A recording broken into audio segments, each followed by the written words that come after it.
Welcome everyone. Thank you so much for coming out today on this unseasonably warm November day. I am Lily. I'm the archivist here at the Woburn Public Library, and I'm so excited to welcome Kathy Lucero from the Woburn Historical Society to talk about her phenomenal Veterans Oral History project that she's been working on for 16 plus years. Yes, quite a long time. She's very knowledgeable and has a lot. So I'm going to turn it over to her because she's the reason you came. Kathy? Thank you, I appreciate it. Thank you, Lily. You're sweet. Thank you. Many of you I know before from or now from the Historical Society, so thank you very much. As Lily mentioned, I'm Kathy Lucero. I am the co-founder of the Woburn Historical Society, founded in 2006. And Darlene is a co-founder with me, who's here. And when we started, as I walk through it, you'll see this is a project that I took on for personal reasons that I can walk you through as we go along. So we're going to go to the first slide, which is one of the first posters I ever did, and this is how we actually advertised for the Veterans Oral History Project. We went to every organization. We went to the Senior Center, New Horizons, and that's my dad in the front, that little face right there. And he is on his way to Iwo Jima, and he's just turned 18. That's him on the deck of the ship. Yeah, it's a very special picture that we have. Just so you know, I'm from Woburn. I'm born and raised in Woburn. I love Woburn, and I am the oldest of 11 children. And you can tell that I'm a Kelly from the South End, an Irish from the South End. And we really have wonderful memories of Woburn, and I want to share that with you today with the veterans that I'm going to feature. Okay, Brian. The Veterans Oral History Project was actually commissioned by Congress in October of 2000. And the purpose was obviously to collect and preserve the first-hand remembrances of U.S. wartime veterans. The project is maintained by the American Folklife Center at the Library of Congress. Based on that, I did not know anything about it, actually, when I started in 2006. I just kind of went off on my own because one of the interests that I had when we started the society, two things that I'm very interested in: veterans and genealogy as far as research goes. So it basically started with me just kind of poking around, and I saw the posters and people would come and ask me, would you interview my father? Would you come up to New Horizons? And I was very blessed, and honest to goodness, it's one of the finest memories I have. Go ahead, Brian. But some statistics about veterans. This is the Americans who served in these wars. World War II, 16,500,000 men and women. And it's quite a lot, but it's there. And those are the ones that we have to remember and honor. Brian? The veterans in Woburn that now are here, only 15 World War II veterans are alive in Woburn today. And one of them is, I'll show you in the film, is 101. We just lost Odette Sharon's dad in the late part of 2021. He would have been 100. And as we go along, I'll show you a couple of others. But the Korean conflict is 141, and there's Vietnam, 693. It's quite a stat, isn't it? 15, that whole generation. The greatest generation, they say. I believe it. Okay, Brian? On the Woburn Honor Roll that you see down in the square on the common, this is how many veterans we have listed, men and women. Some obviously are, you do not have to be deceased, obviously, you just have to serve. And I was part of this with the Friends of Woburn Veterans. I'm on the Friends of Woburn Veterans, and it was started in about 2010 to raise money and do different memorials and fix the memorials that we have. And what happened is, if you can, Brian, that would be great. We'll change the next one on the memorial itself. This is the honor roll. And there are over almost 14,000 names on this wall. And when we did it with the Friends of Woburn Veterans, we had Bob Shore. That's anyone who sees our book will know who Bob Shore is from Skylight Studios on Salem Street. He's a magnificent sculptor. He put this together as Vermont marble. And John Flaherty and Kathy Flaherty, who are from Woburn, they paid $650,000. We couldn't raise the money, and the design wasn't like this. And he stepped up and he said, gee, I'll be happy to pay the whole thing. And it was like a godsend. And that includes the benches that you see around it. And they did honor the society with one of the benches. But on the left-hand side, for those who have never really seen it, we put the names on the wall from, Woburn is obviously settled in 1640, but it became a town in 1642 with Captain Edward Johnson and the 7 men who came out of here from Charlestown.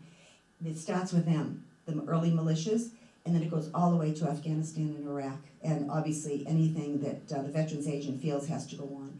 So I actually researched all of the ones from 1640 all through World War I.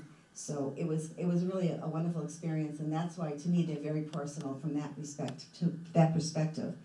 I'm going to go ahead, Brian. Now, you're wondering why this picture is here.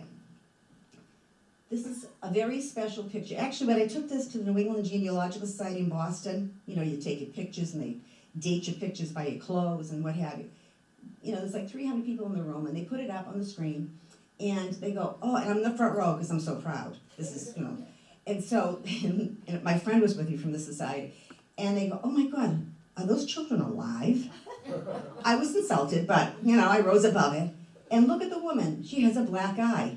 And this is my great-grandmother, okay? And she actually does have a little black eye. But actually, this is from 1886, and this is my paternal great-grandmother.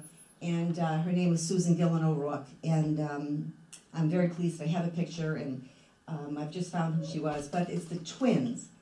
The twins, I know they're not beautiful, but they turned out to be beautiful human beings. And they are raised in Lowell.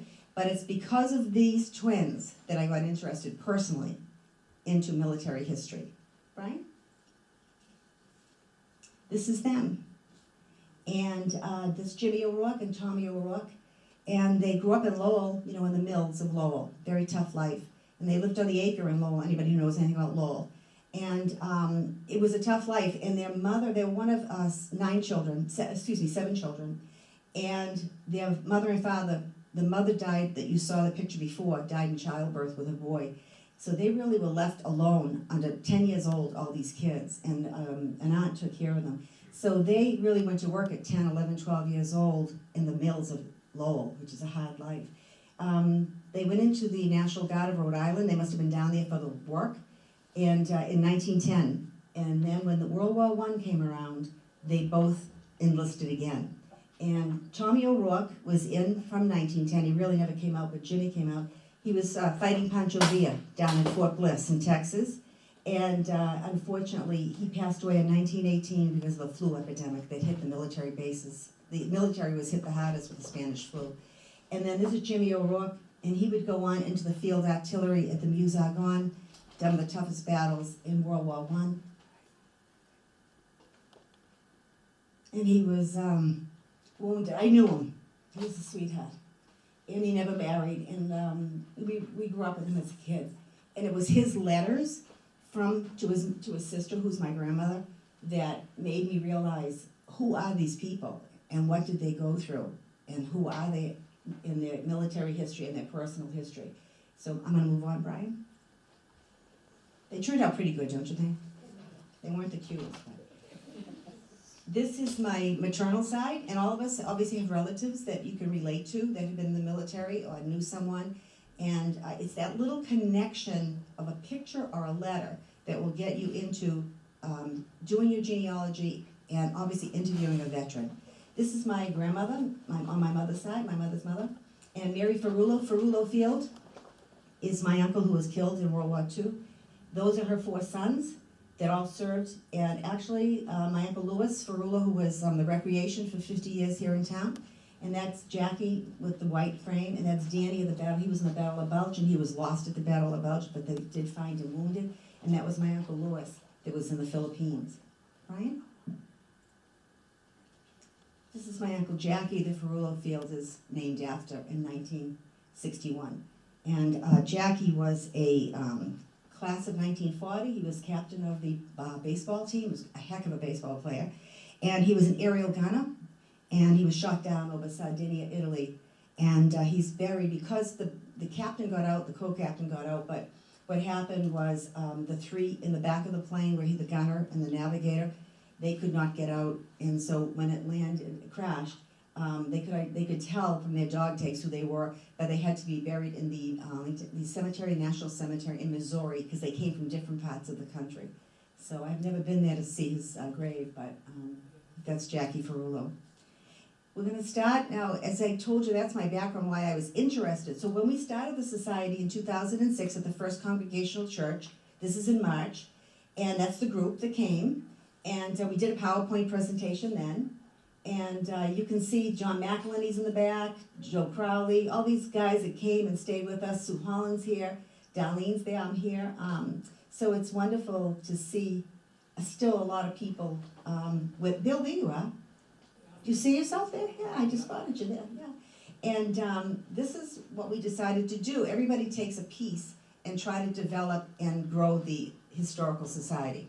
And that's where I came into, as I mentioned before, the genealogy and the veterans' oral history.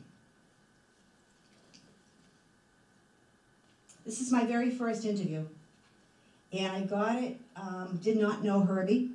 And he lived over by, down by, not Montville Avenue, but the Greek church is there, that little side street. And it was somebody that owned a business down there, and they said, oh, Kathy, this gentleman, you really should talk to him. That's what I used to get, you should talk to him. We found hers too as we went along, but we had to talk to him. And Herbie, actually, I did not have any pictures of him, because I did everything, before I met Brian, I did everything on audio cassette. And so there's no really photos of him. And he died in 2010, I believe. And not long after I interviewed him in 2006. But he was in the U.S. Army. He served as a longshoreman in the Aleutian Islands. And he worked on ships on the loading docks. And he spent 25 months in the Pacific Theater. That's a long time in that period. And at the end of his tour in the Aleutian Islands, he was unloading and accidentally got crushed between a ship and the barge.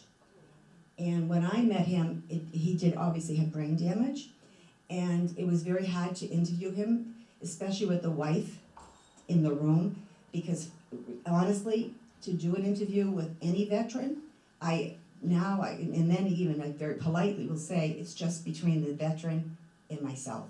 And then when Brian came, obviously it's just the three of us when he would, videotape them.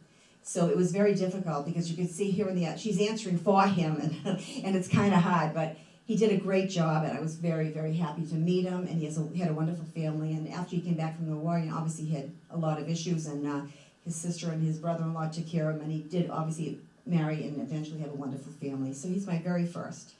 I learned a lot from that one.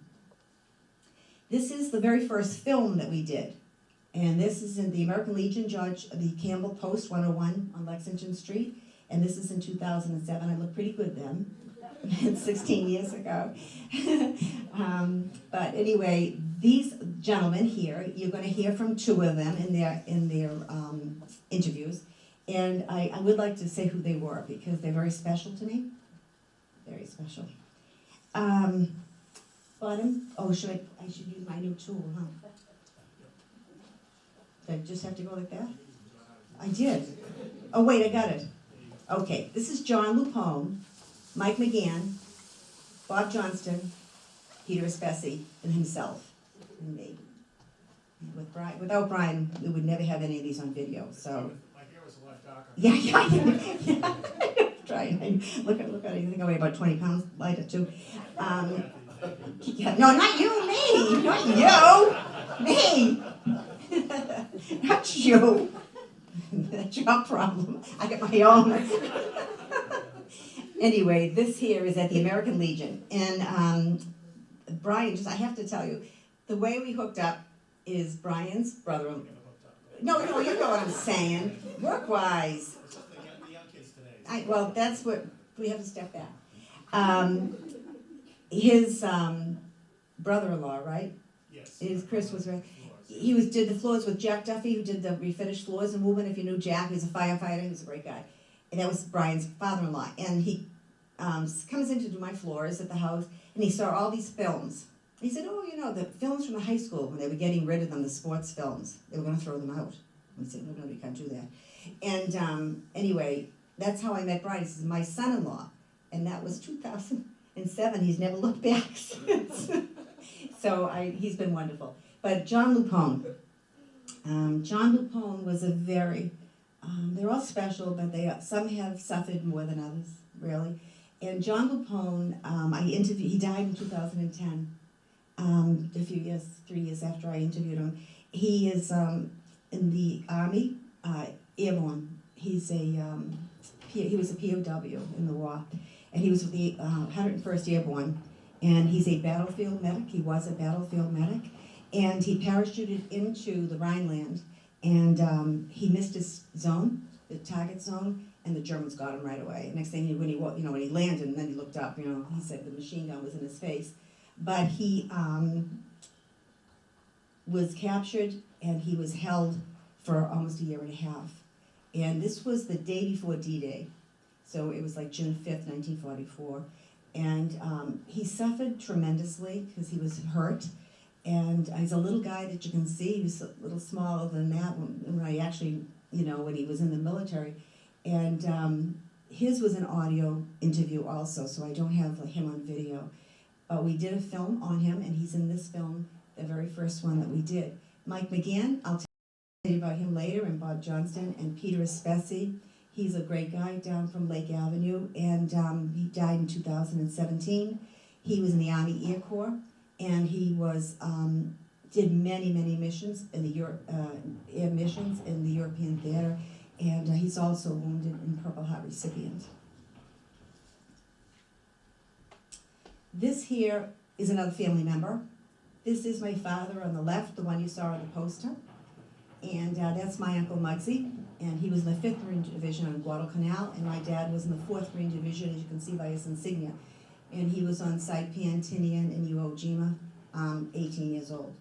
And the reason I bring this up is to get you ready for the first interview that you're going to hear.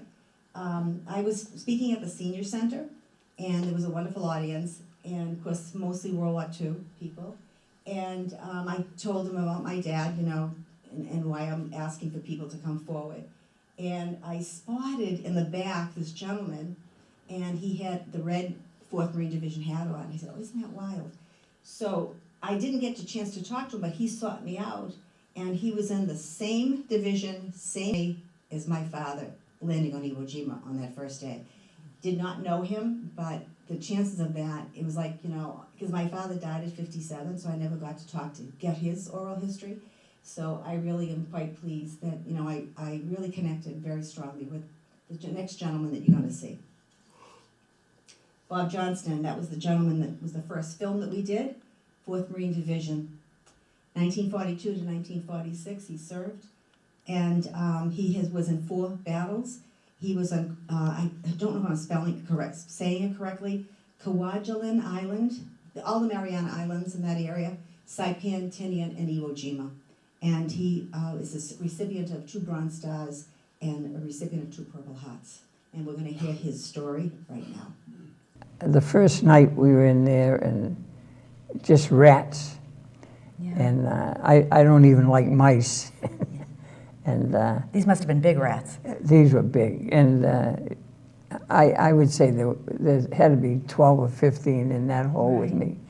And this best buddy, Bob Hungett, whom I had gone through boot camp and everything with, he said, I can't think this, Bob, I'm getting out of here. He couldn't take the rats The crawling rats, around. and he moved her away probably 20, 25 feet, and unfortunately he got hit by a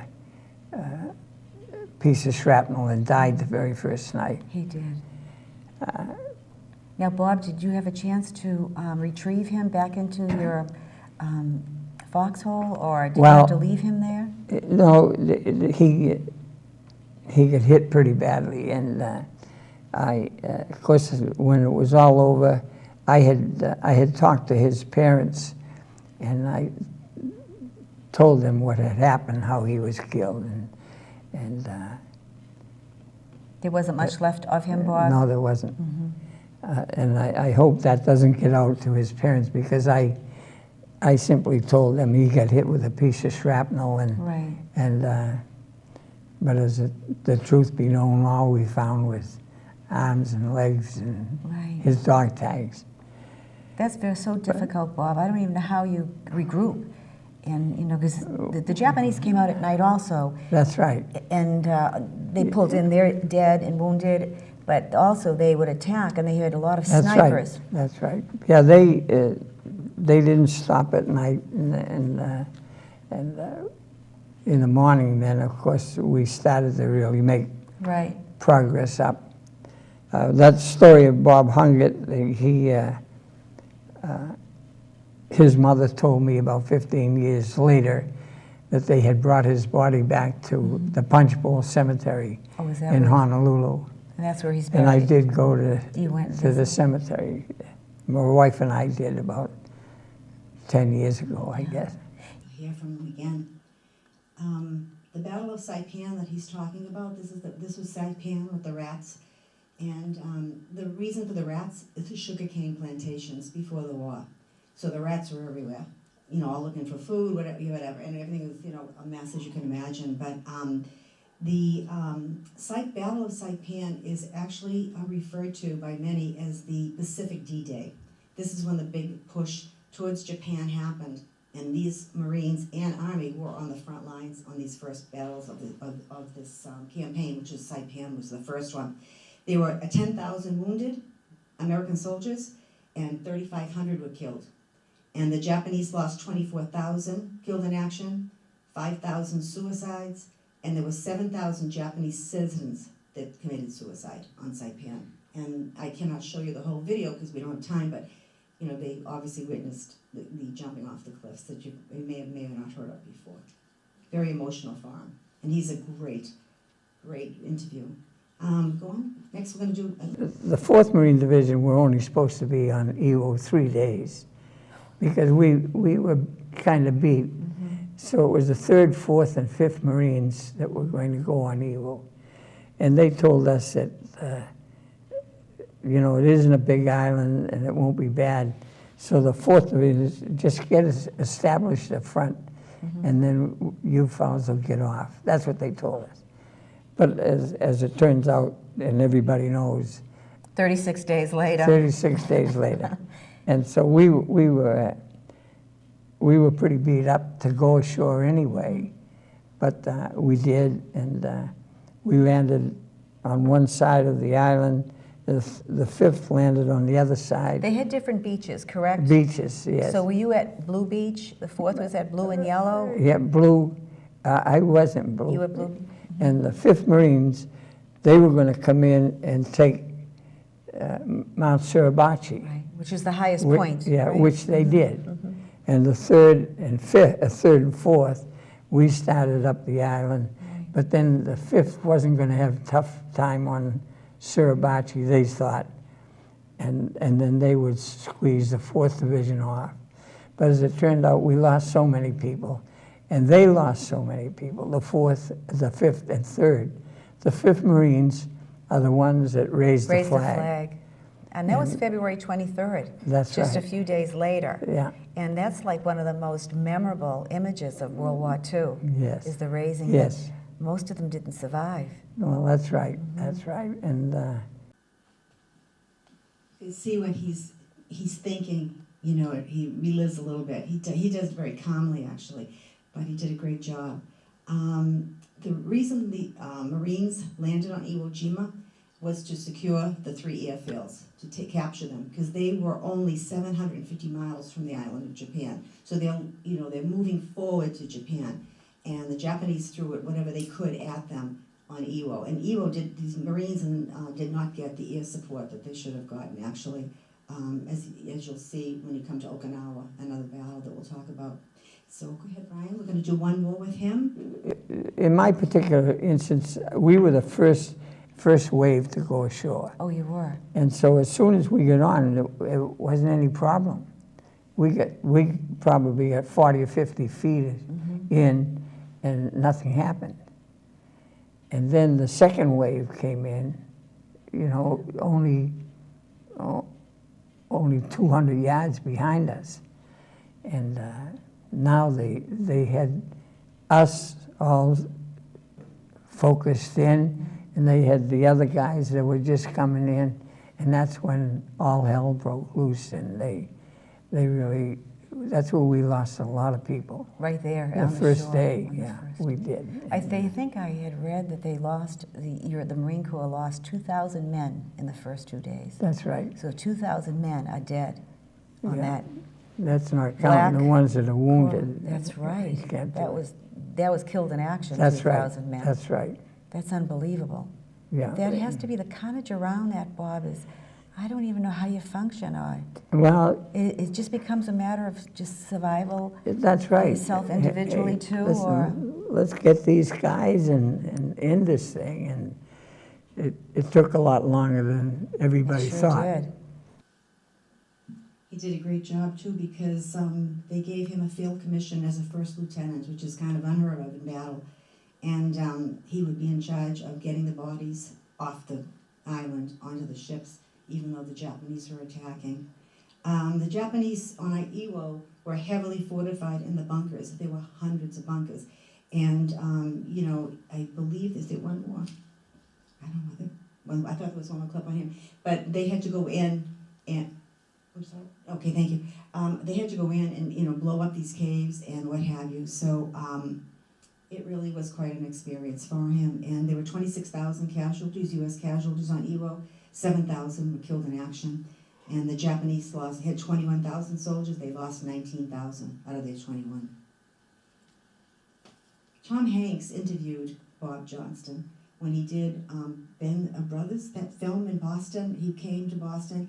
He purposely asked for the survivors of Iwo Jima. And Bob was like one of the few that were left a few years ago before he died. Yeah. Interviewing a veteran, as you can tell, it's emotional. It's emotional for them, and it's emotional for me when I look back. Because they shared so many moments with me that they would not share with someone else. Most veterans have never told their children what they really have done in the war. Most have not. And I ask that question all the time at the very end once they get to know me. And even my own father, you know, I only know from bits and pieces, but never. And I was not even aware of it, as most of us weren't. And, you know, when you're growing up in the 60s and 70s, you weren't even aware of it. But the respect that you have to show them is very important, because I have a great respect for what they do. And I think it's important they realize that who's ever interviewing you, whether you be your husband, your brother, whatever you want to do, which I recommend highly if you have an Iraq, you know, veteran or an Afghanistan veteran, anything, I think you really should be aware that you go slow, you show respect, you have to acknowledge their service, and then you really have to be prepared for the questions. I think the worst thing, and I've seen interviews, you know, as you all have too on television, you really have to know the subject matter. You don't have to be a historian, but you really have to understand, okay, if you're on Iwo Jima, what is Iwo Jima? What was Iwo Jima? And you have to at least understand that you ask the right questions. Usually they will lead you down the questions, and they'll give you information, but you should have some background, no matter if they're in the Army, Navy, Coast Guard, Air Force, it doesn't matter. And obviously, we both have a great understanding of why the interview is happening. It's to preserve their history. And then there is emotional moments, as you'll see many times again, and obviously to show great appreciation. They're appreciative that someone took the time to listen to them. And they were all mostly at the end of their life. So because of that, it took a burden off of them that they were allowed now to say something they felt comfortable. So very important. I hope somebody interviews a relative and keeps it. This is Ed Redfern, and he died in 2011. He's a sweetheart, and he's married to the Hegarty family. I believe Susan Hegarty. And he was in Navy. He was on the USS Lansdale, and he was sunk by a torpedo from a German plane in 1944. And there was a picture of this in the paper. He was literally covered in fuel. And he was just a sweetheart of a guy to interview, my first Navy guy that I interviewed. Oh, actually, I brought it with me. Can you see him covered in the oil? I had that. It's really terrific picture. And when he talks about it, he's so matter of fact. And that's the part that I'm so, impressed with. And next one. This is Nick Horianopoulos. Took a real long time for me to say that in front of him. He is from Burlington, actually, right in the Woburn line. He died in 2011. And this guy was a POW. And he's the Army Air Corps. He was a radio man and a ball turret gunner. And he was shot down. His B-17 was shot down over Germany. He spent 22 months in a German Stalag. And he had a real tough time. I mean, he was gutsy. He's little, another little guy. He wrote a beautiful diary with drawings, and he showed it to me. I mean, if I had that, it would be a treasure. But obviously his family has it. But he tried to escape 12 times. So he really, and he led escapes, and then got caught. And he never told anybody. His family knew nothing other than the diary. He didn't show anybody, which was really, and he was very detailed. Wasn't he, Brian, when we videotaped him? He was impressive as anything. And I think that's how he kept his composure.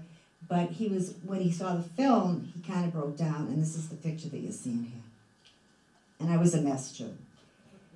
I'm going to go to our next interview. This is from 2007. This is Mike McGann. And Mike McGann became a very close friend over the years. He was a wonderful supporter of the Historical Society because he loved Woburn. He lived in Winchester on that cross street line. You know, you have Winchester, South End, or you're in Woburn, but he considered himself Woburn. And he was he's a tank commander, and he was with the Armored Infantry Battalion. And we're going to see Guam first. He's going to speak about Guam. Mike, why don't you describe the Battle of Guam and the landing and how all that went? Well, Guam was a particularly rough invasion. It had been completely annihilated by warships, planes, and so forth for several days previous to going ashore. When we went ashore, Guam is something like a great big amphitheater where we landed. Big mountains and caves, and you went into it, sort of like going into an amphitheater. And the Japanese had good control of all of these hilltops, mountains, and they had an elaborate setup of artillery and so forth. And their mortar attacks were something out of this world. They had the finest mortar gunners that I think alive. They could pinpoint even a moving target they could take out, which is unusual for mortar attack. But they had big guns, mortars and what have you, and they completely held charge of our landing beaches for well over 3 days. LSTs would rumble right up on the beach and drop their ramp to unload, and they wouldn't be there but a few minutes when they were wiped out and land them right on them. Guam obviously is one of the Mariana Islands, and it's only 212 square miles. And this battle was in 1944, and there were 6,000 wounded, 1,800 killed Americans, 18,000 Japanese were killed, and 1,200 were captured. So we are going to go to another piece of Mike and him and his rats. Gosh, the rats were something. One instance in particular, we were in a sort of a trench that was there, and it rained very hard, pouring rain, and we had all we ever had overseas was ponchos. And if you ever wore a poncho, you know how uncomfortable they are. And we used them because two of them snapped together and made a pup tent. Actually, that's why they had them. But I was in a hole, and I had stood guard, and the other fellow was standing guard, and in this water. And I always slept with your knife over there, if you did sleep at all. And so I had the knife in my hand, and all of a sudden a rat got up through my poncho and started biting me in the stomach. So I take a defensive attitude and start swinging my knife around, cutting the heck out of myself. And I don't think I ever bothered a rat. But the fellow with me thought I had a Jap, and he started shooting at everything, and then everyone else started shooting. We had, warfare going on in no time at all. All because of a rat? All because of a rat. Did you get him? I guess I got him, I don't know. He had the best sense of humor. And, like a lot of these veterans that we're looking at, they, did have PTSD and suffered with alcoholism and overcame it and raised families. He has the greatest sense of humor. Everything was very matter of fact, as you'll see. And as I mentioned before, the reason for the rats, Guam also has the sugar plantations. And we're going to talk now because he was a tank commander, and he obviously got shot and wounded on Okinawa. Everything that goes with it. Was it hot in the tank, Mike? Oh my God, the tanks were unbearable. By 8 o'clock in the morning, the tanks were as hot as the frying pan. And to get into the tank, you had to really take a running jump to get up on a tank, because if you held onto the handrail, you would burn your hands. And once you get in the tank, it was like being in a kettle. Mike, how did you survive Well, fighting? I just our own endurance, our own initiative, something that kept you alive, that you endured all of these things. Where did you get your gas? Well, gas came in by trucks, usually whenever a truck could get through. Well, that's what I'm saying. If you're in combat like this, how You would run out of gas. So what would you do? Well, you get the hell out of the tank and run. Oh, Mike is so funny. He is funny, and the tanks that he was telling you about, he said that you could hear the pinging when they shot at him, and they'd go right through the tank. So he said, depending where you were, you could get hit that way. So he actually contracted dengue fever on Guam, and he was deathly ill, and he would not leave the tank. So he stayed in that hot oven tank for weeks, ill as anything. He was a sergeant at the time, and he actually would not leave his men, and even went on to Okinawa with the dengue fever effects. And it lasted and affected his whole life, actually, his health. But he lived to be 99. He would have been 100 this year. He died in November, and he died in January. His birthday is January 2nd. And it's one of the most wonderful things about him is that they asked me to do his eulogy, and I was very proud to do his eulogy. But we're going to hear from him one more time. And this is on Okinawa in 1945. When all this started, it was a bright, sunny day, beautiful sunny day. And now you can imagine 1,600 ships with, some from a couple of dozen to 1,000 guns on each one, and all firing at the same time.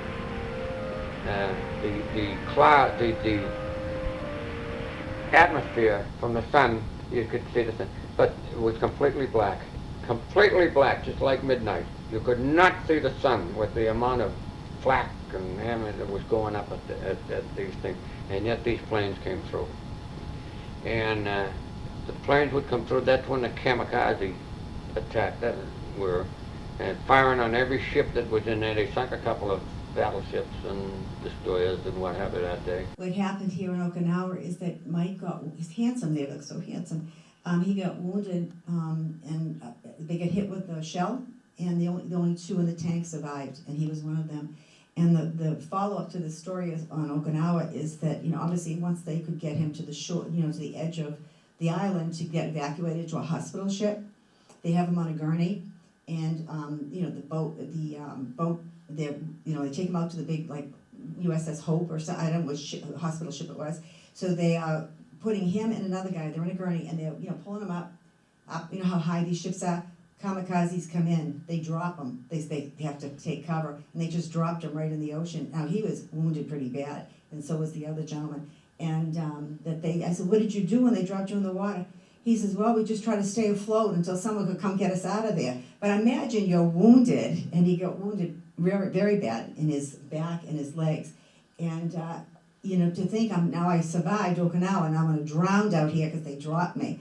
But he had a great, great attitude. And this Battle of Okinawa is called the Typhoon of Steel. It's like a typhoon, but it was only bullets. 12,000 U.S. soldiers died on this battle. And this is my sweetheart. This is the whole group that came in 2007. And, this is the one I want to use my tool. Just so I can, because I know that, they're all great people here. Am I right? This is Jenny Clique. She was in the Navy.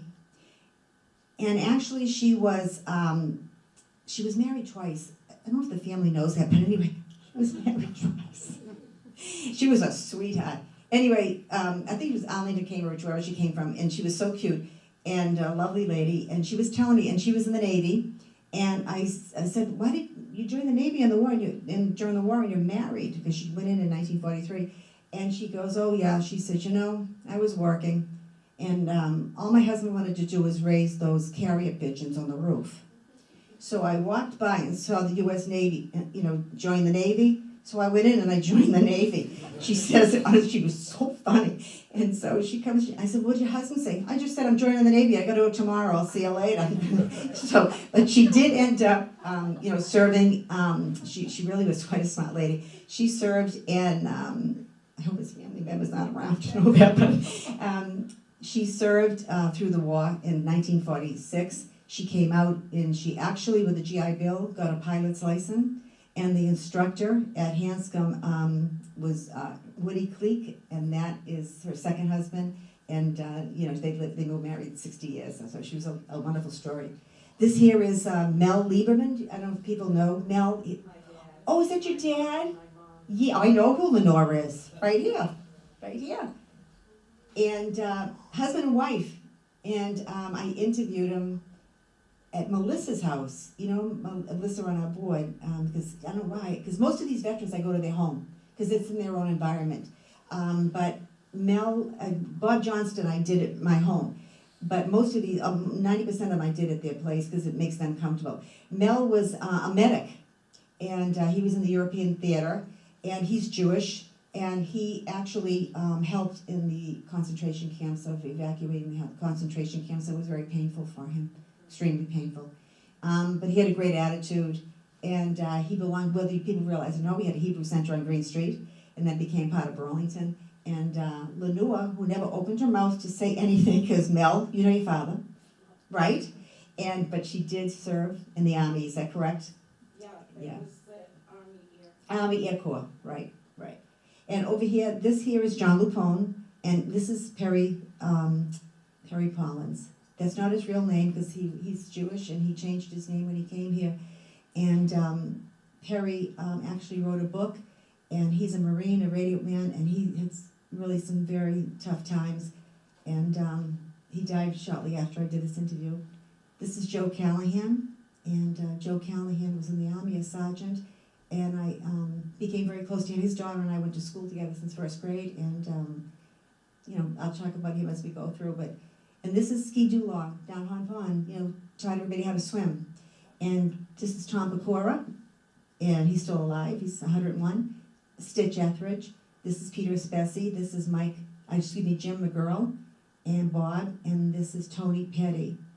Tony Petty was in the Army, and he was on the islands. He loved to sing. He had a beautiful voice, as he showed me. And he was really very good, actually. He was in a foxhole in a big battle, and he had a young kid with him in the foxhole, and the kid was crying and really had lost it. And Tony spent the night singing to him, holding him all night long until he, fell asleep and got hold of himself. It was real emotional. He was a Chelsea police officer. He was a great guy. This is Mike, and this here is, my goodness, I'm going to forget his name now. I know him as well as my own. I'll think of it when I come back. But he was off Main Street. So this is the first group. But we had over 300 people that came that night at the American Legion. Okay, Brian? I'll catch up with you. I've interviewed 61 veterans, and 50 of them are from World War II, and I'm so happy that we have them. Sean Pecora, as I mentioned, is still alive, and these are some of they're not in alphabetical order, they're just as I put them in and saw them or had their records, so we're going to go to the next. This is Harry Picopoulos. Let me just see if I have something about Harry. I had something, I think. I need to mention. He was New Horizons. I interviewed 15 veterans at New Horizons in 2007 and 2008. Harry died in 2013. He's in the Navy, the USS Chandler. He was on a destroyer minesweeper, and he worked at Beggs and Cobb's after the war. And then John LuPone is the POW that I mentioned before. Sweetheart. And this is Joe Callahan, and he died in 2009. He was a sergeant with the 305th Infantry in Europe, and he is a Purple Heart recipient. He came back and was kind of a bigwig with Perini Construction. A funny story here, I'm interviewing him, and he's kind of got hot ass, at times, tough. And like that, that's like waving a red flag in front of me. And I'm like, and honestly, became the best of friends. I actually did his eulogy. His children asked me to do his eulogy, and I was very proud to do it. And the funny thing is that we talk, and we're like an hour into the conversation, and we finally get, you can tell he was used to being the boss of things. And I thought I was the boss. So we get into it, and he works for Perini Construction. Well, do you remember the picture of my father with his brother in the Marine uniform, Muggsy Kelly?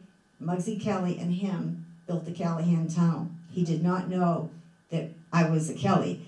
And my Uncle Muggsy worked there, many years. And in Harvard Square, he built that tunnel, and he actually was decapitated on the Perini site when the crane came over. And Joe knew him very well too. So we became dear friends. He's gave me green Irish rosary beads, which I still have. So you can see how you form friendships with these people. It's wonderful. These wonderful people. Next one.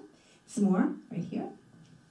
And then here's Miss Jenny with the pigeons. Got her pilot's license. She a pretty lady? The next one is Bernie Walsh from New Horizons. And Bernie Walsh was a radio man in the Navy. He is, they used to call him Pee Wee because he was a great baseball player. He just died last year. And he's from the South End. He's a St. Charles alumni like I am, South Ender. And he came out of the service and he went to Fordham and he got his business, his BA in history. And very well educated, a lovely, sweet man. Lovely man. It's just another. Everett project, go back. Okay. Stith Etheridge, which was in that original picture of 2007, the big tall guy on the back on the right. They call him Stitch. And he passed away in 2012. He was in the Pacific Theater, and when he came back from the war, he had, a bunch of kids like, a lot of families did, and he was a lifeguard at Hon Pond, which I didn't realize at the time, so I went back and listened. And he would go on to work at J.J. Riley, and he also took care of all the flowers and all the beautiful flowers of the Woburn Country Club and the golf course, which I'm a golfer, and I just never realized it. I have a few pictures, he probably did them. This is Tom Pecora, he's still alive, he lives over at Brightview. He wrote a book about himself. And his brother Joe, I interviewed, that's him on the right, middle row. And his brother is Joe Pecora, and they both were great golfers over at the country club. His brother Joe was in the Army Air Corps, and he was in the Bombardier Squad, and he was a great guy. He turned 100. He would come to all of our events, and he died, but his brother still lived on. His sister was a nurse, and she served in 3 wars. She was a fabulous gal that lived in Washington. This is John Voner. He was a character, God bless him. He died in 2002, Purple Heart recipient. He was on the landing on D-Day on Utah Beach. And he was with 237th Combat Engineers, and his battalion on that first day lost 32% of their battalion. And he lost his fingers. He did the explosions climbing up the wall, and he lost his fingers. So never phased him. He just, he loved, another one who loved to sing and dance, and just a great guy. So,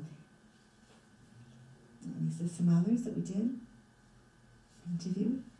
This is Grace Jacobs. She was also, she's originally from Winchester, and she was served in World War II, Korea, and Vietnam.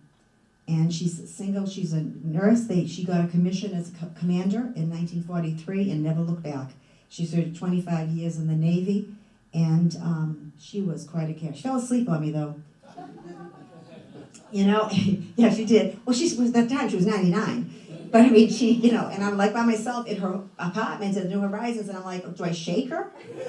I was really, I kind of called for help because I really was like afraid. Please do not die on my watch. But she was a sweetheart. I got her up, and she continued. It was difficult. I wish I had gotten her earlier. This is Steve Tabakilian. I always say his name wrong. He used to take me to the escadrille for lunch. He'd keep, Kathy, I want to take you to the escadrille, because he kept giving me more information. He was a great guy. He lived on Day Circle. He was a great guy. And he was a sergeant in the Army. He died in 2009, 95th Infantry Division. He fought all over the Rhineland and Central Europe. And Kilroy, isn't that the cartoon? Yeah. He told me all about that and the drawings and everything. He educated me on that. He was really a sweet, sweet man. And here are some more. I did the 3 Galanti brothers, interviewed the 3 Galanti brothers together. That was fun. Can I go back for a second? Walter Randall, right here. He has to be one of the toughest combat guys that I have ever interviewed, and he did it at my home. He sat with me, and he was in the Battle of the Bulge. But he was a state kid, as he told me, what his children did not know, and he was brought to Woburn because he was from the Boston area, and he came out here. And of course, it was all country and farms in East Woburn, and he was put in a home that did not really treat him very well.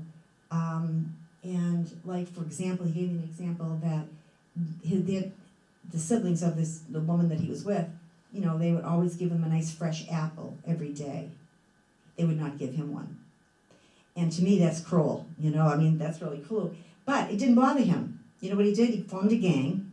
He went out to apple orchards, and they all picked their own apples, and off he went. But the point of that story is that helped him in the Battle of the Bulge, because that's the kind of person he was. He was a leader of men, and at the Battle of the Bulge, his platoon was all totally wiped out. And he and 3 others survived. And they only survived because they played dead. Because, you know, the Germans at the Battle of the Bulge, when they attacked, when they did not take prisoners of war, they would shoot you in many cases. And he was with the 3rd Infantry. He was one hell of a guy to deal with. I mean, he had a backbone like you cannot imagine. But survived as a state kid.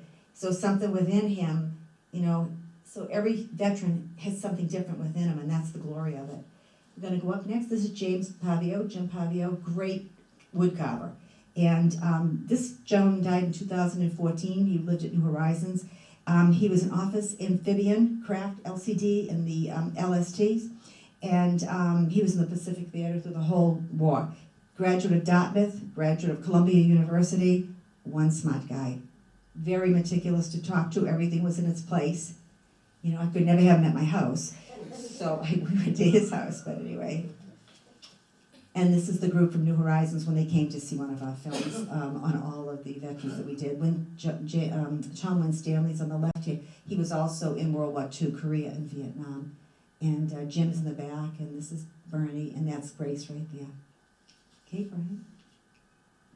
Get down the end. And here is Al Odette, Sharon's father.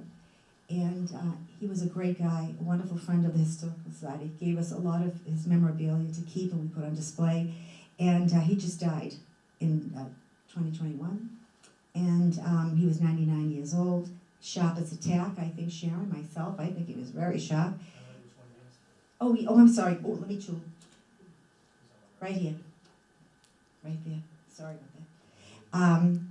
And he was in the 8th Air Force, very proud of it, belonged with the organization all of his life, many missions over Europe, and numerous medals, and he went in enlisted in 1942 in the Army Air Corps, because that's what it's called before the Air Force, Army Air Corps.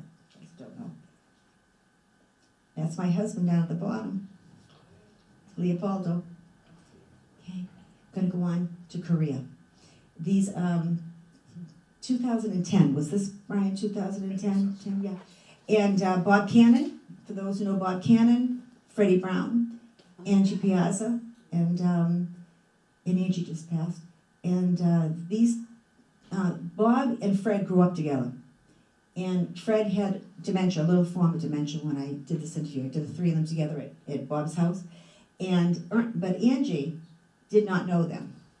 And I will tell you, he was so nervous because he was a policeman with my husband, and I begged him to let me interview him because I knew his story.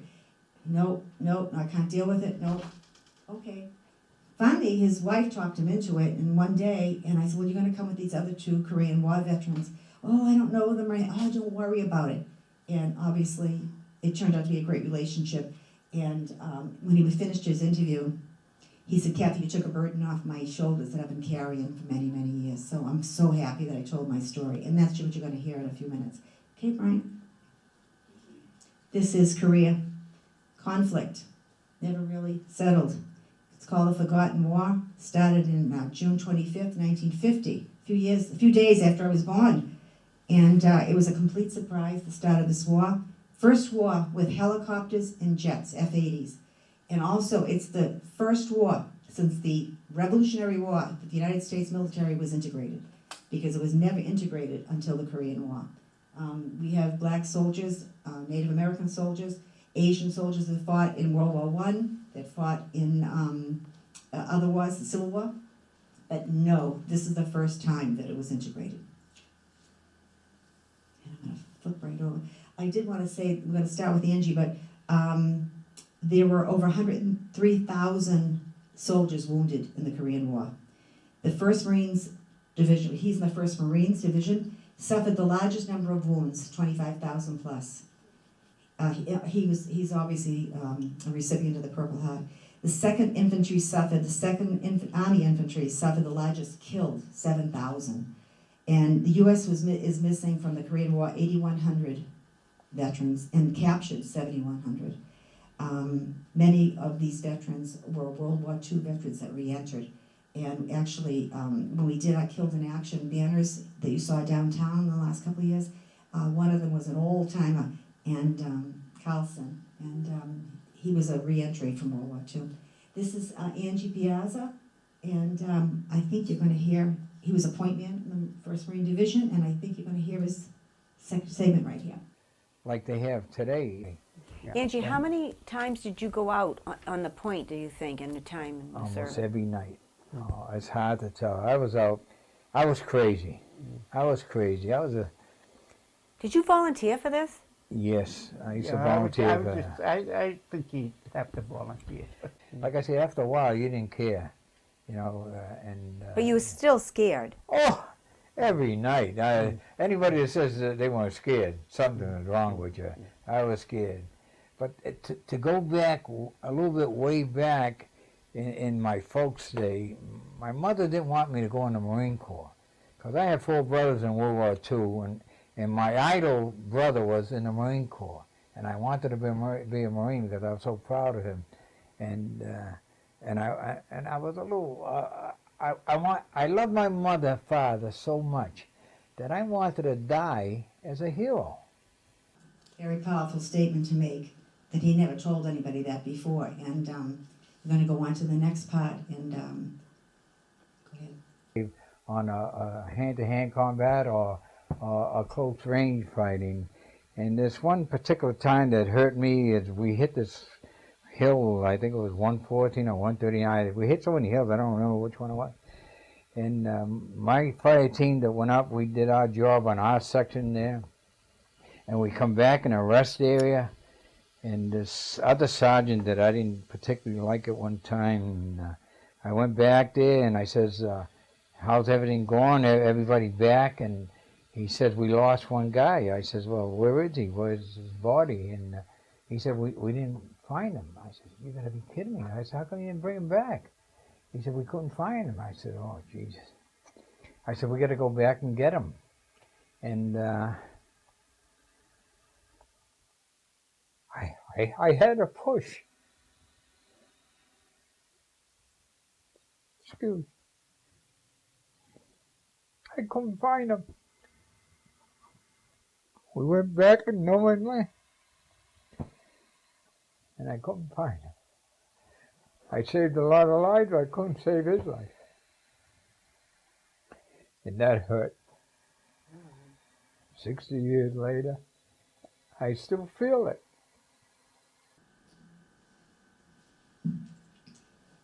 Emotional scene for him. The other 2 veterans were right there with him. They supported him, and they were older than him, and it was wonderful, but that relieved a lot of stress from him, to be honest with you, because when he finished the interview, he let it out for the first time. He hasn't told anybody anything. So he's a great guy. Went on to have a wonderful career in the police department. As my husband can tell you, we work with him.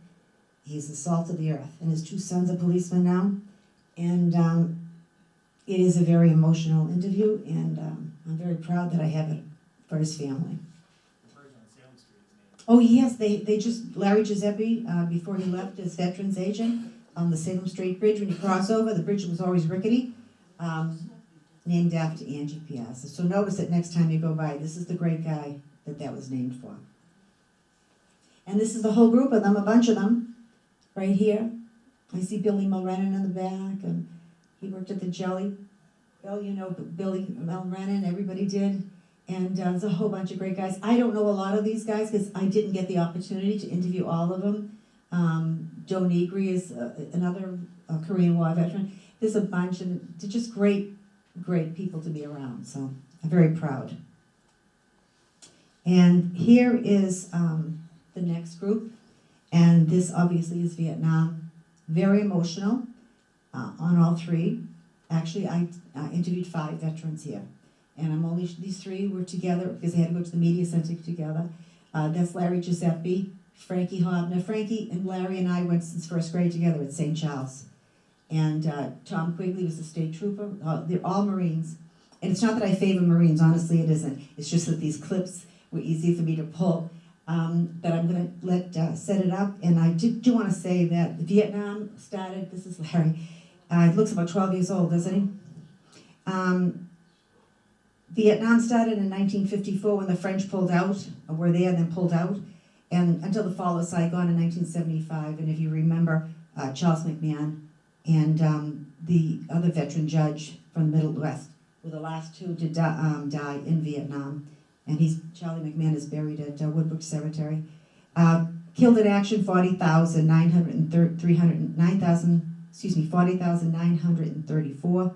Died of their wounds 5,300. Men lost 1,331. And total hostile deaths was 47,434. And non-hostile, which means died by accident or self-inflicted wounds, that type of thing, is 10,786. 58,220 veterans soldiers from Vietnam died. And this is Larry Giuseppe. We're going to start with him. We're going to let Larry do the talking for this group. And go ahead, Brian. Larry Giuseppe, born in 1950, grew up right down the street from Tom on Wynn Street, right opposite the City Bonds. Graduated high school on a Sunday in 1968. Monday I went down to Malden and joined the Marines. I wasn't college material at the time, so I figured I'd be drafted soon after, so I just went in the Marines in 1968. I enlisted for 3 years. You did. And why did you join the Marines? Why did you pick that branch of the service? I just was kind of probably like a young punk. So I figured if anybody could do justice to me, it would have been the Marines. So, really? Yep, that's the reason. What did your family say?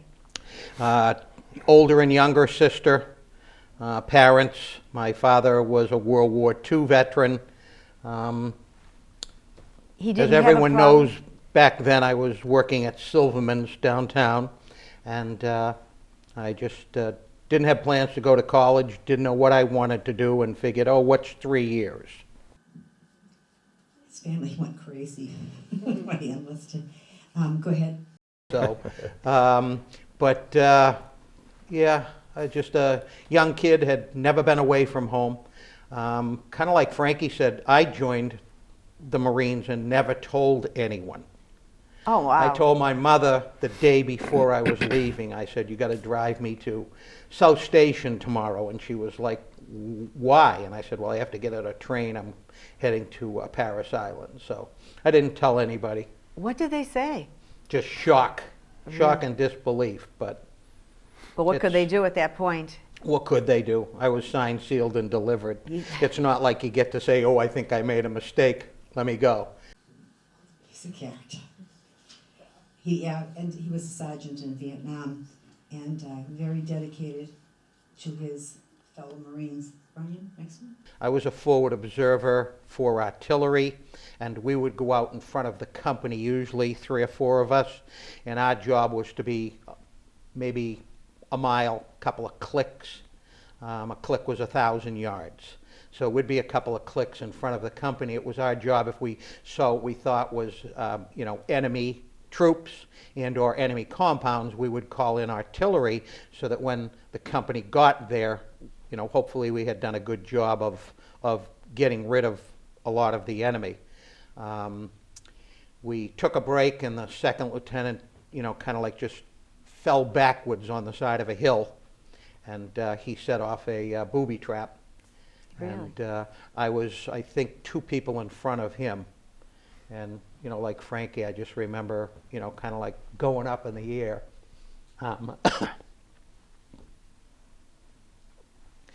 Don't remember the day. I remember it was July of, kind of like when you said June of 70. It was July of 1970. I don't remember the exact day. I remember kind of getting blown up. I was knocked out for a short time, I would imagine. I did kind of like a quick little inventory. Of 2 the body arms, parts. 2 legs, a head. And you could know. see, Kind of scary when you know that all the blood on the ground is your own.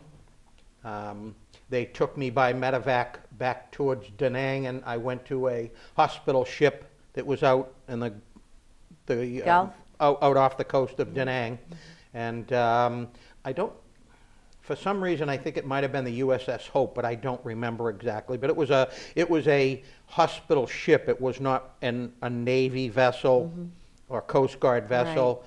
From there, they took me to Japan, and I just remember spending, you know, 3 weeks on my stomach because I had taken shrapnel to the lower back and the spine, the back of my arms, and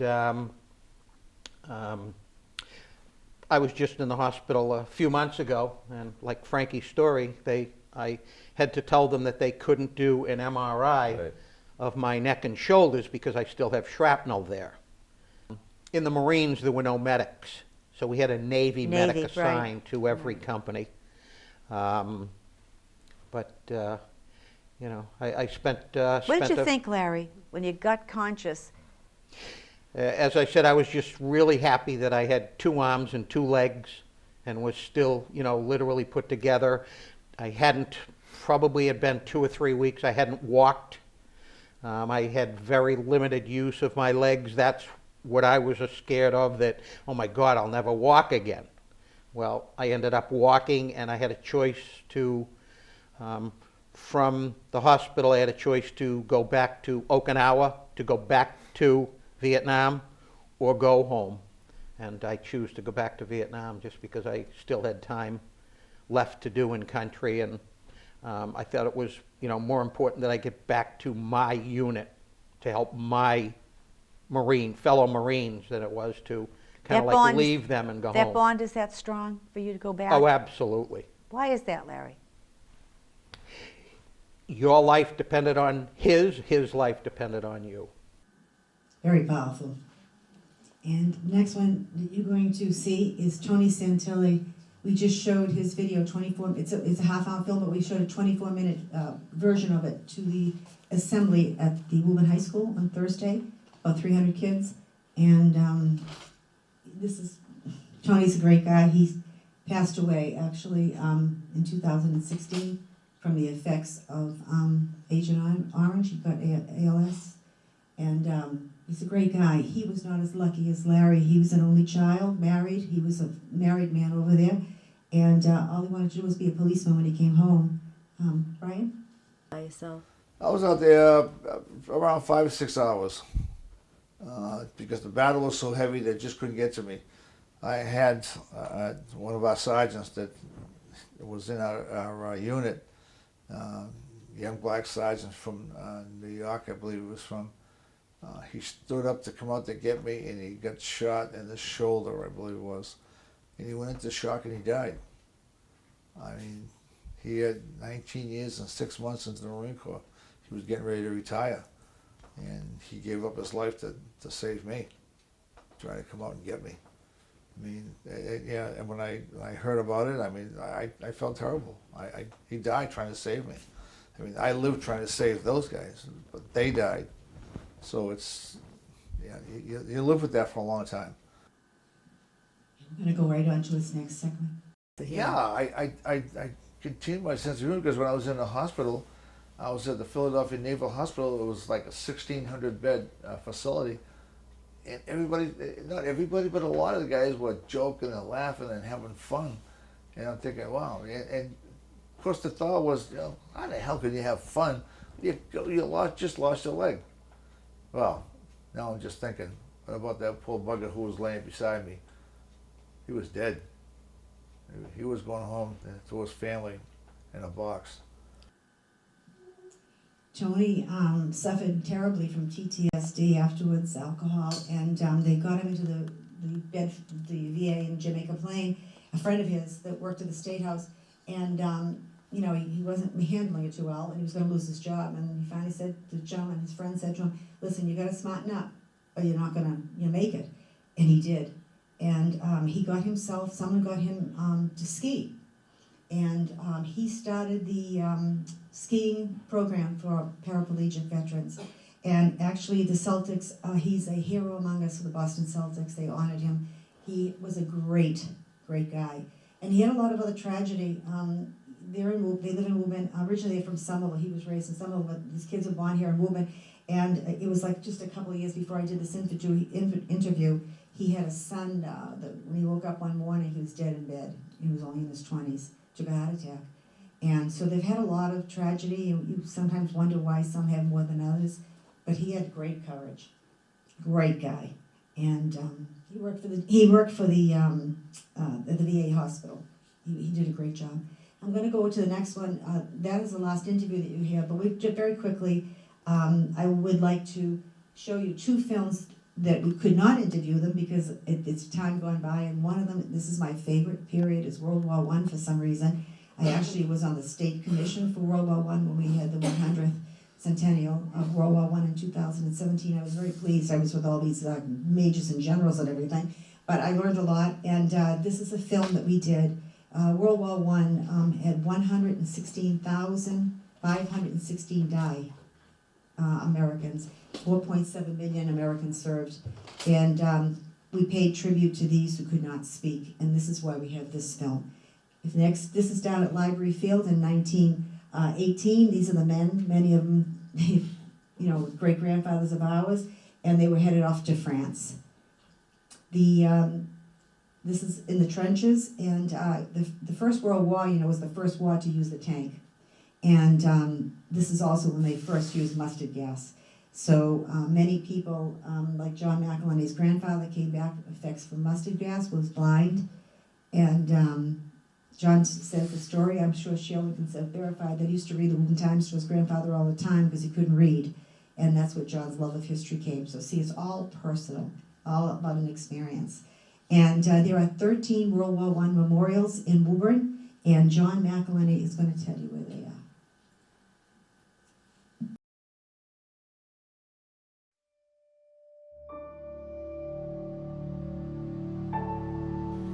The years that followed saw a special effort on the part of returning veterans to honor and remember their fallen comrades. A series of squares, parks, streets, and other memorials were dedicated and named.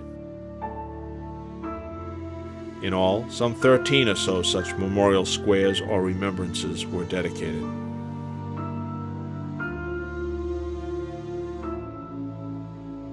The signs, the plaques, and the street names still remain today.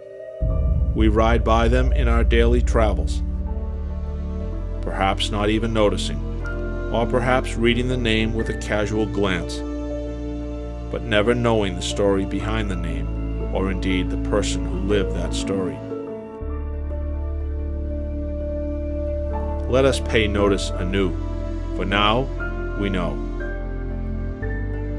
We know who they were, and we know what they did.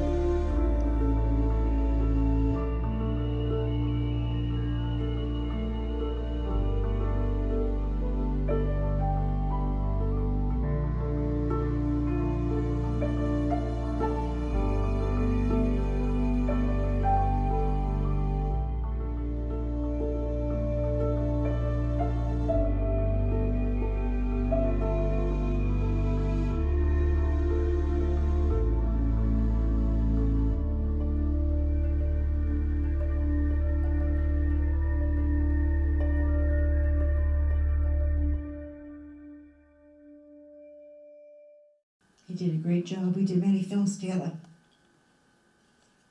I'm going to move on, if I could. This is the World War I monument on Woburn Common. Actually, the gentleman on the left is Walsh, and he was a Woburn World War I veteran. He worked on the courts, kept down by the courts, and he very well known, John Walsh, and he is the model for that in his World War I uniform. I do not know who the Navy veteran was. This is put in 1926. The next one that I'd like to show you very quickly is the Woburn honoring our Civil War soldiers. And this, we actually took this film to Gettysburg, and we took a group from Woburn to Gettysburg. And our guide, and these guys were all certified, he was like 80 years old, he was fabulous. I gave him the film, and he said, we have never had anyone so prepared coming to Gettysburg to know who fought at Gettysburg from their town. And they put it in their museum, so I'm very proud of that. So we're very happy to hear that. And so in honor of these men, the library has in their archives, which we used in our film from 1927, Memorial Day, May 30th, this film. Civil War veterans. Look at this. Very rare to have. They're all members of the GAR, Grand Army of the Republic.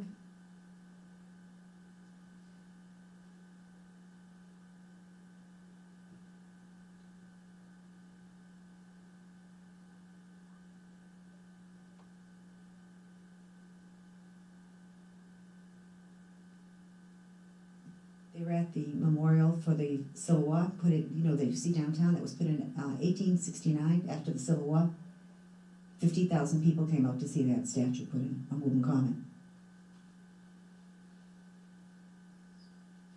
It's like out of a movie, isn't it? 1927, Memorial Day.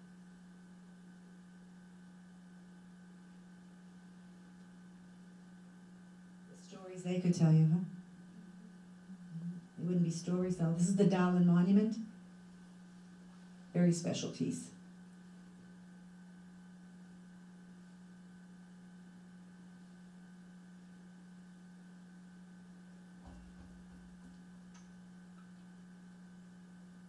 Look at the people who come out for Memorial Day.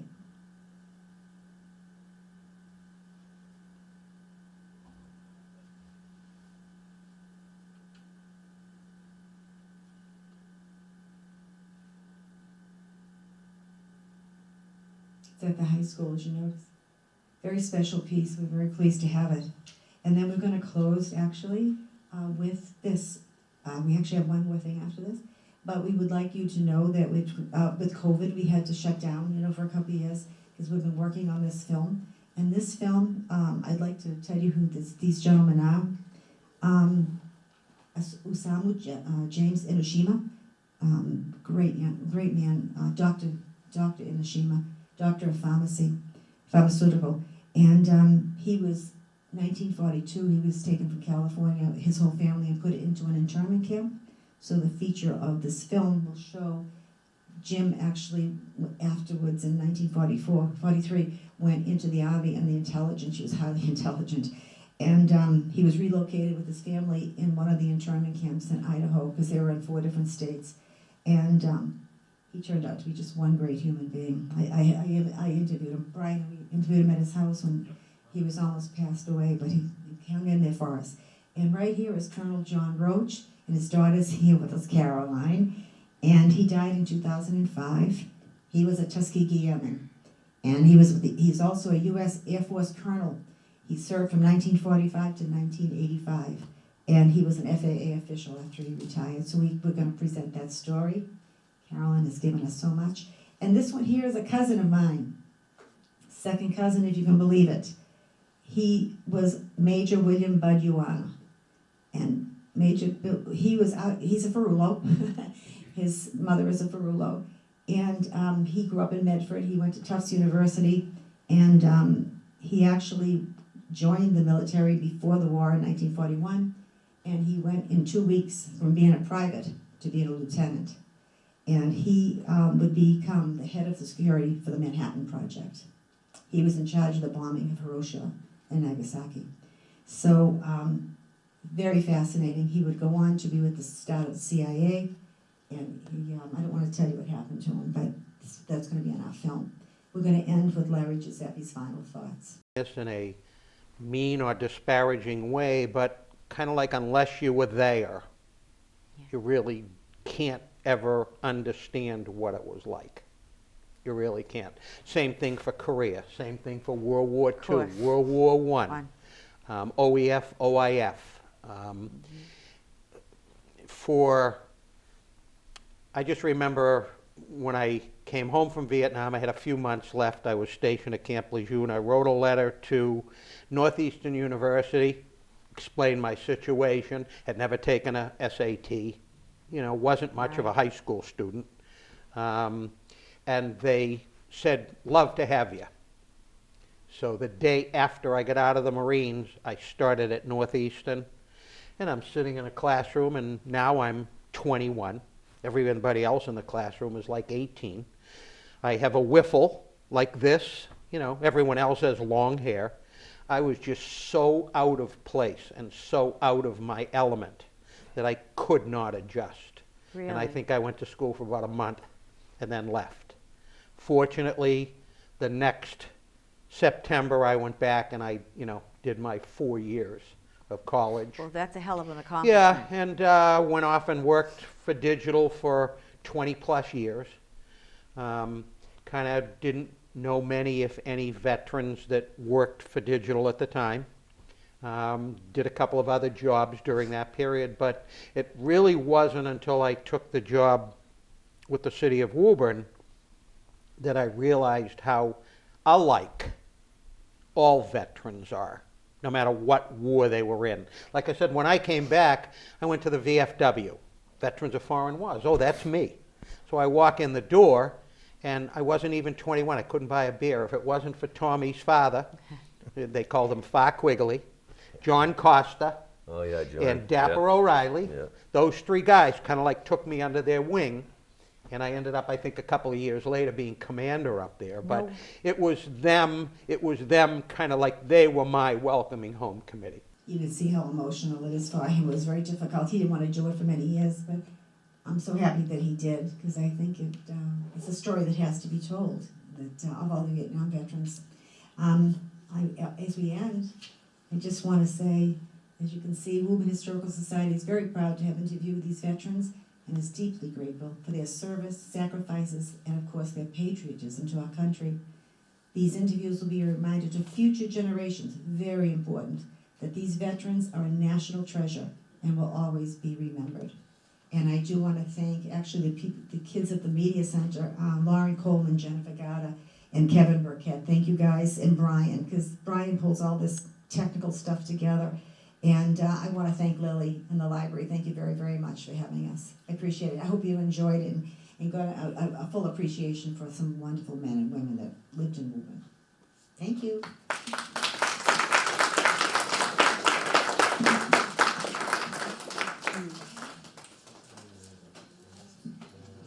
Thank you so much for coming, everyone. I hope you found that as completely fascinating as I did. I am going to ask that if you have, are you okay with questions? Oh, yeah. If anyone has questions, I don't have the answer. please feel free to ask Kathy. And I am going to be passing out pens and little program evaluation forms, and I would really appreciate it if you all filled them out, because we're trying to do more programming here that fits into your interests. So I didn't think the test was made. I thought it was going to be them. I was going to test them. So again, thank you all so much for coming, and I'll be passing these around right now. Absolutely.